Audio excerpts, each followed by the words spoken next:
Bonjour à tous, ce podcast vous est présenté par la Ligue de golf Auvergne-Rhône-Alpes. Je suis Michael Knopp et nous allons donner la parole aux acteurs engagés pour le développement de la pratique du golf auprès des jeunes. Ils partageront leur expérience et bonnes pratiques pour que chaque jeune puisse s'épanouir dans notre sport. Notre objectif, vous accompagner pour rendre le jeu de golf accessible à un maximum de jeunes. Bonjour à tous. Dans ce nouvel épisode, nous avons le plaisir d'avoir comme invité Arthur Deletermoz, entraîneur au Golfe des Volcans et en centre de performance pour la Ligue. Bonjour Arthur. Bonjour Mika. Nous allons évoquer ensemble le projet sportif jeune du club orienté vers la performance et comment intégrer la préparation des jeunes pour qu'ils performent aux différentes échéances fédérales, notamment individuelles, telles que les championnats de France. Tout d'abord, en tant qu'éducateur professionnel, peux-tu s'il te plaît nous préciser ton cursus de formation et nous dire d'où vient ton intérêt pour la performance sportive chez les jeunes golfeurs? Alors, moi, j'ai suivi une première formation en BP au CREPS à Vichy. Je ne saurais plus te donner les années, mais bon, voilà. J'ai enchaîné directement au Centre technique national par le DE dans la foulée de mon BP, qui m'a donné un diplôme d'entraîneur de club, donc diplôme que j'exploite aujourd'hui via mon club. Et ensuite, la performance chez les jeunes m'intéresse particulièrement parce que j'ai été jeune à un moment donné, donc j'ai été aussi dans ce cursus-là, école de golf, entraînement de ligue, championnat de France.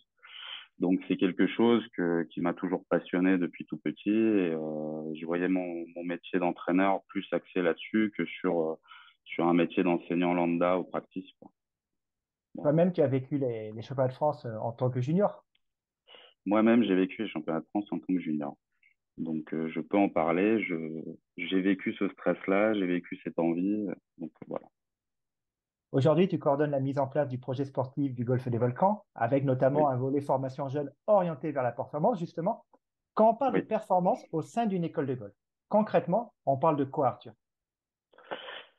Quand on parle de performance, on parle d'un groupe déjà détecté en amont. On parle de jeunes motivés. On parle de parents motivés aussi à suivre leurs enfants aux quatre coins de la France.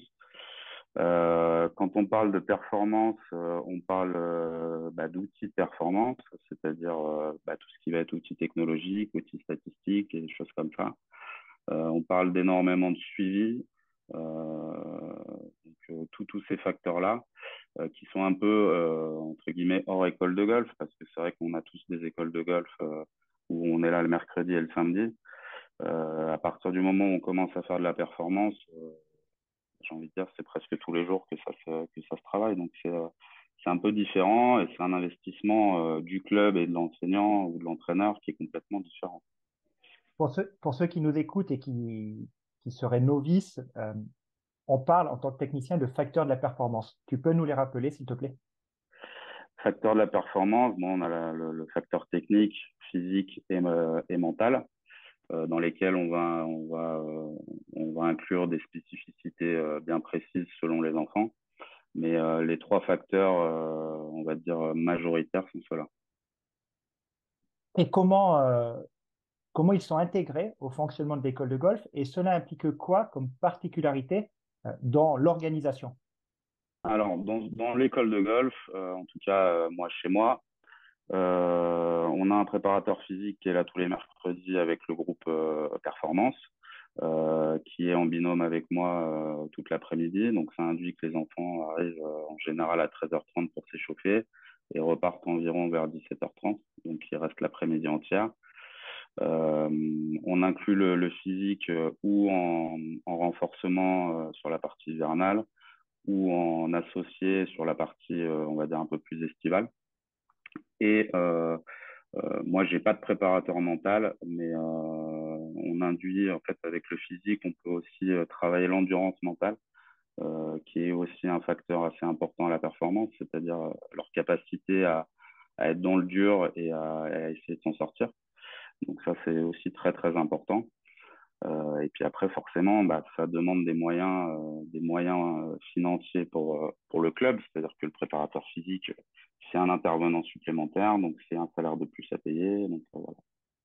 Donc, Je suppose que dans l'organisation des groupes de l'école de golf, il y a bien entendu des groupes ciblés performance, mais comment les jeunes intègrent ces groupes-là? Est-ce qu'il y a des critères spécifiques? Peux-tu nous en parler, s'il te plaît?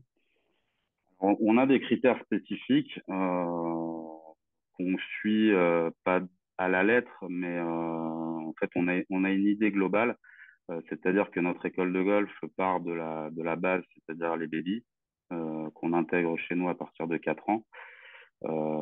Derrière, on a des groupes qu'on va appeler de détection, où là, on va dire que c'est des enfants qui, à 6 7 ans, ont du potentiel et sont assez motivés. C'est-à-dire qu'on les voit en dehors des cours d'école de golf, on est assez observateur à ce niveau-là. Et suite à cette détection, on les inclut dans des groupes à venir, des groupes espoirs, donc à environ 9 ans, 8 9 ans, où là, bon, on est vraiment axé compétition, compétition départementale, compétition de club. En parallèle, on a fait un vrai circuit en interne sur des compétitions pour les faire jouer encore plus. Et suite à ça, ils intègrent le team performance, en général pour les meilleurs à partir de la catégorie U10 ou à partir de la catégorie U12 pour ceux qui s'étoffent un peu plus tard. Donc voilà, c'est un schéma d'école de golf bien particulier. C'est une école de golf à 2 vitesses, c'est-à-dire qu'on a vraiment la vitesse compétition et performance. Et on a aussi la vitesse loisir parce que c'est quand même la majorité des enfants de nos écoles de golf. Donc ce côté ludique qu'on conserve aussi.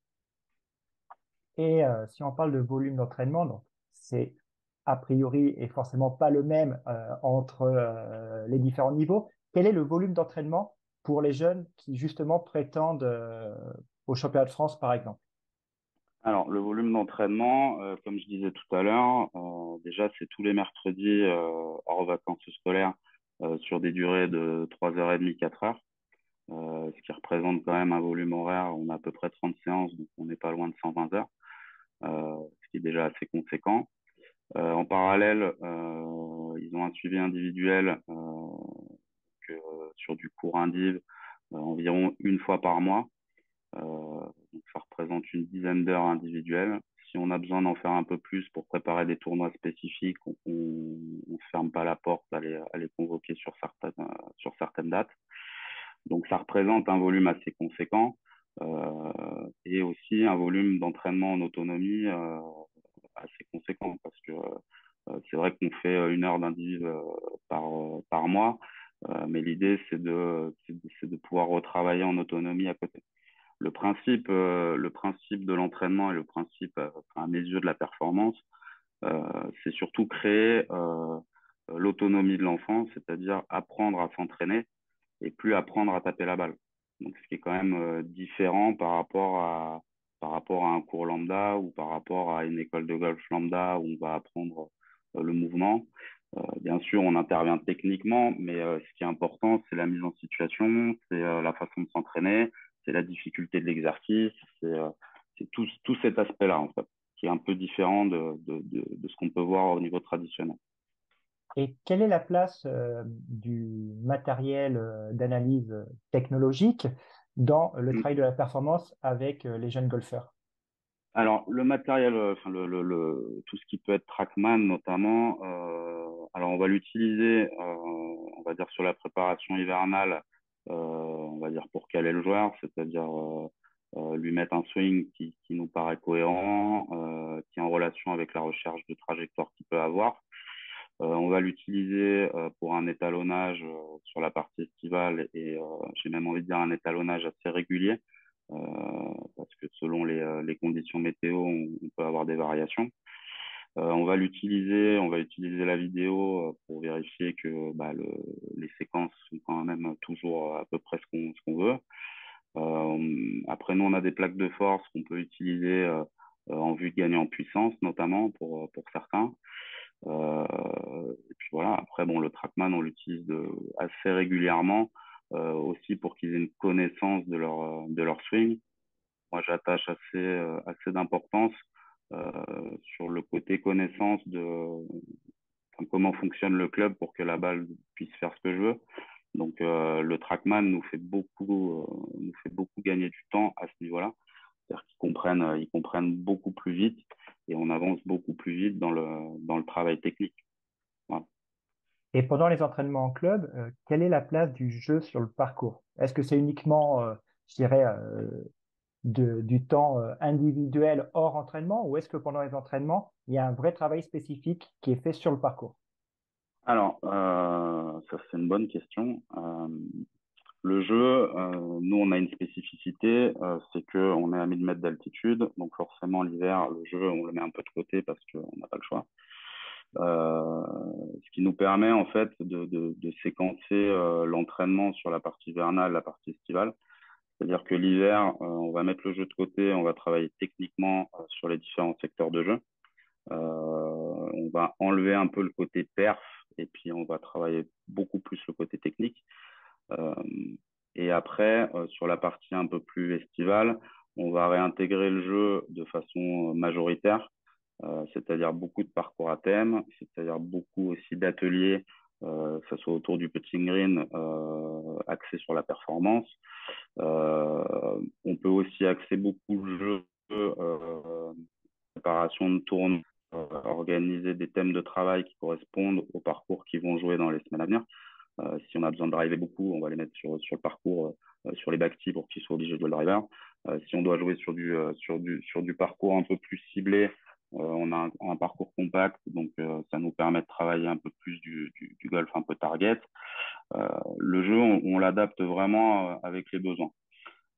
Après, j'ai envie de dire, le jeu, ils en font énormément en théorie à côté, ce qui nous permet, nous, de travailler un peu plus ce côté perf, c'est-à-dire thème de travail avec objectif, euh, atelier d'entraînement avec objectif. Donc, ce côté jeu, ils l'ont toujours avec une notion de stress, de façon à se remettre le plus possible dans le contexte de la compétition.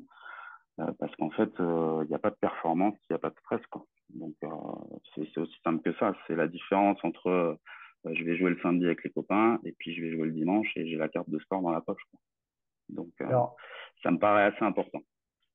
alors justement, pour parler de la compétition, peux-tu nous évoquer le coaching en tournoi? Sur combien de journées de tournoi tu es présent pour coacher les jeunes de l'école de golf? Alors, je suis présent à peu près. Alors, si je prends que l'école de golf sur une vingtaine de journées, je dirais, grosso modo. Euh, et après, sur le coaching en tournoi, c'est un deuxième métier, quoi. C'est-à-dire on n'est plus en club, on n'est plus à l'entraînement, on n'est plus sur essayer de faire mieux. On est sur, bon bah voilà, le joueur arrive au practice, on a un swing, on a une trajectoire, on a une balle qui sort. Qu'est-ce que je dois faire de ce joueur? Quelle stratégie je vais adapter pour qu'il puisse performer? Et en fait, on est plutôt j'ai envie de dire, dans la réaction, quoi. C'est-à-dire, bon, bah, si, enfin, ça peut arriver qu'il y ait des périodes où ils sont un peu moins dedans, bon, bah, je vais adapter une stratégie qui correspond un peu au shot qui sort, c'est-à-dire, j'ai un droit de gauche, et ben, il va faire un plan de jeu avec son droit de gauche, et puis on va pas chercher plus compliqué que ça. Après, quand tout va bien, c'est très facile. Quand c'est un peu moins bien, bah, il faut être plus malin que d'habitude sur la stratégie, quoi. Après, le coaching est très axé sur carnet de parcours, plan de jeu, échauffement cohérent, récupération le soir. Et puis voilà. Et journée à rallonge parce qu'on sait que c'est, c'est du matin au soir là pour le coup.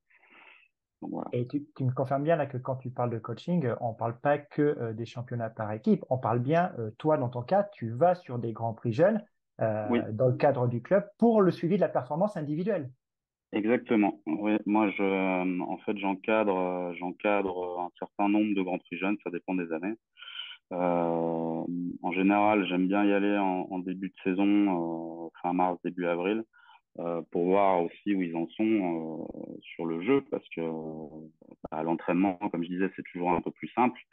Il me semble essentiel pour l'entraîneur de pouvoir voir un petit peu en réalité vraiment le niveau de jeu.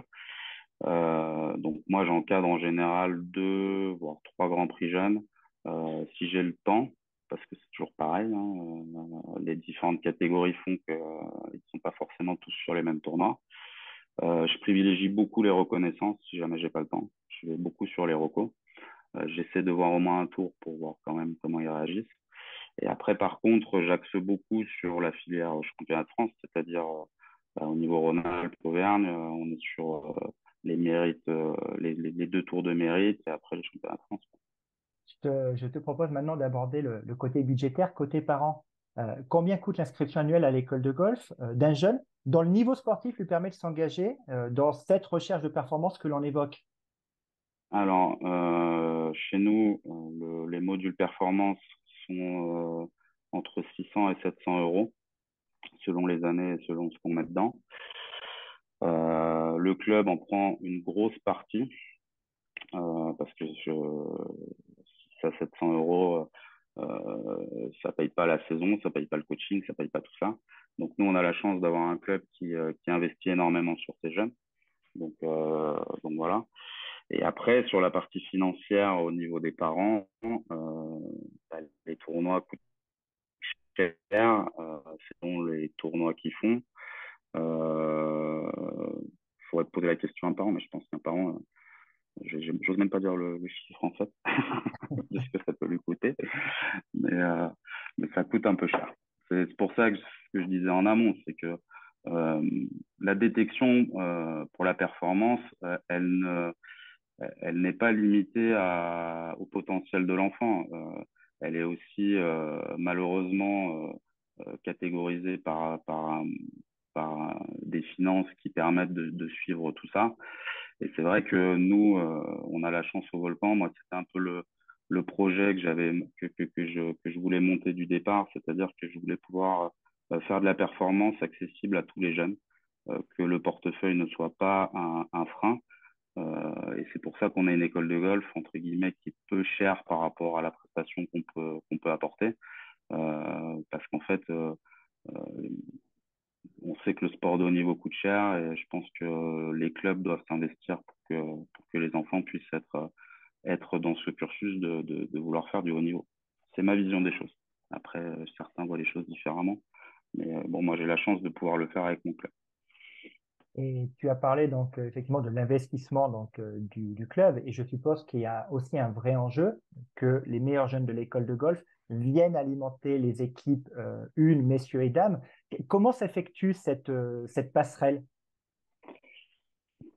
C'est un vrai enjeu, c'est-à-dire que les équipes premières, enfin, la politique est que l'équipe première soit alimentée par l'école de golf, ça c'est sûr.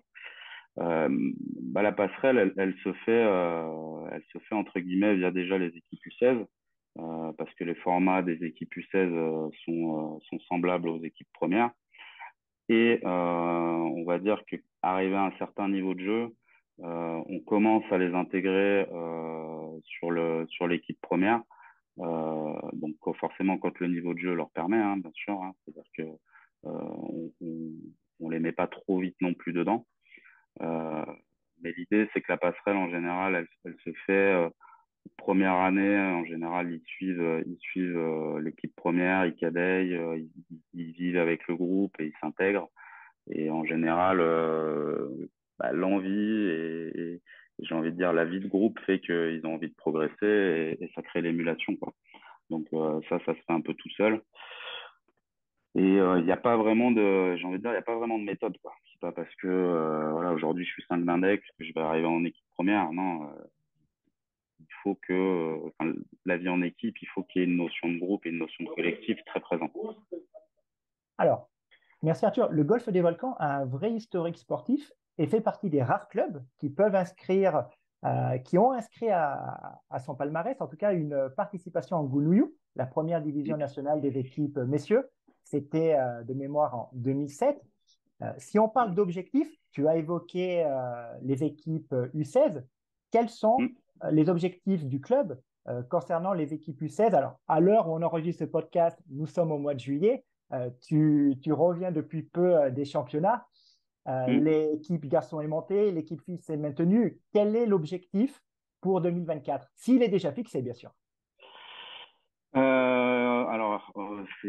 est rentré il y a une semaine, donc on s'est pas encore projeté sur l'année prochaine. On est déjà en avance sur nos objectifs, donc parce que l'objectif 2024 était d'évoluer déjà en deuxième division avec l'équipe garçon. Donc ils sont montés, j'ai envie de dire ils ont un an d'avance, donc ça veut dire qu'on est un peu content que le projet fonctionne.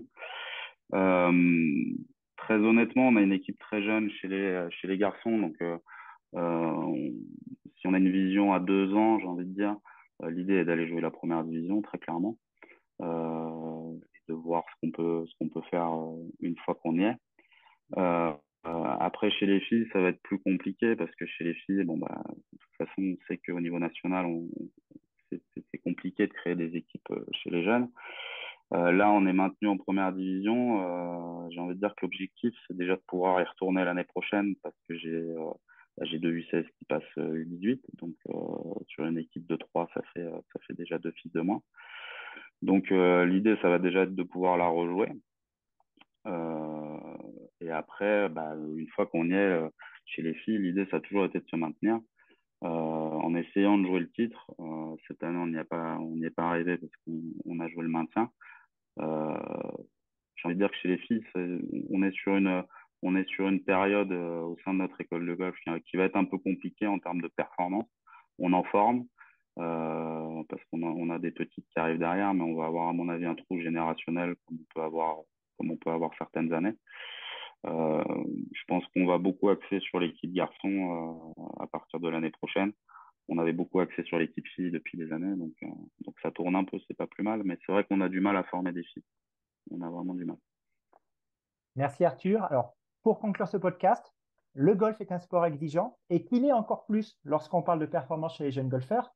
La performance n'est pas le fruit du hasard. On constate sur la scène mondiale un vrai rajeunissement concernant l'âge des meilleurs joueurs et joueuses professionnels. Aussi, pour les clubs qui souhaitent s'engager dans la performance en matière de formation des jeunes, cela implique une structuration très précise, comme tu nous l'as expliqué, et surtout un ensemble de moyens financiers et humains. Merci Arthur pour ce partage d'expérience. Merci à toi, Mika. Et à bientôt pour un prochain épisode. À bientôt. Retrouvez l'ensemble de nos podcasts ainsi que d'autres ressources pour développer et accompagner la pratique du golf auprès des jeunes sur galaxygolf.fr, la plateforme dédiée aux écoles de golf de la Ligora.